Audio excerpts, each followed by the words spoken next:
తెలియజేసుకుంటూ సెలవు తీసుకుంటున్నా।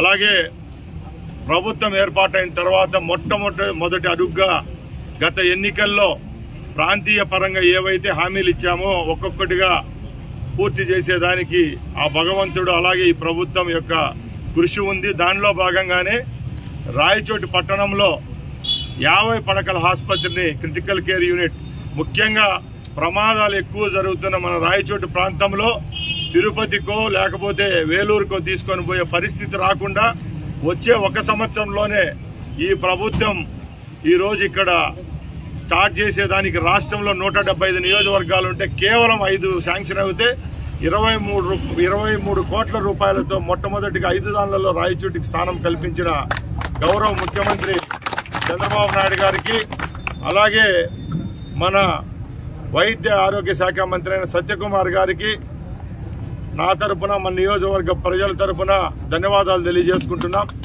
అలాగే గత ఎన్నికల హామీగా మరో 2 హామీలు ఇచ్చాం। దానిలో భాగంగానే శ్రీనివాసపురం రిజర్వాయర్కి నీళ్లు వస్తే 25,000 ఎకరాలకు నీళ్లు అందించే భాగ్యం దక్కుతుంది కాబట్టి వచ్చే 2 నెలల్లోనే శ్రీనివాసపురం రిజర్వాయర్కు 2 ప్యాకేజీలకు అయ్యే 294 కోట్ల రూపాయలను కూడా శాంక్షన్ అయింది। టెండర్కి పిలిచేదానికి కూడా ప్రభుత్వం చర్యలు తీసుకుంటుంది। అలాగే నా ఎన్నికల హామీ భాగంగా రాయచోటి మున్సిపాలిటీకి ఏ విధంగా నీళ్లు వస్తాయో వెలిగిల్లు నుంచి అదే విధంగా 6 మండలాలు ఏవైతే ఉన్నాయో రాయచోటి నియోజకవర్గంలో 6 మండలాలకు కూడా పైలట్ ప్రాజెక్టు కింద ఈరోజు 2,200 కోట్ల రూపాయలు శాంక్షన్ అయింది। దాంట్లో మన రాయచోటికి 300 కోట్లు కేటాయించేదానికి కూడా ముఖ్యమంత్రి గారు టెండర్కి పిలిచారు। టెండర్ కూడా అయిపోయిందని తెలియజేసుకునేదానికి చాలా సంతోషంగా ఉంది।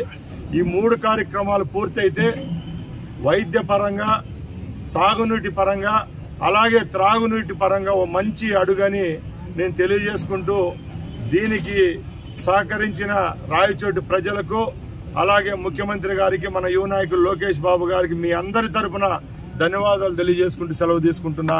జై హింద్, జై చంద్రబాబు।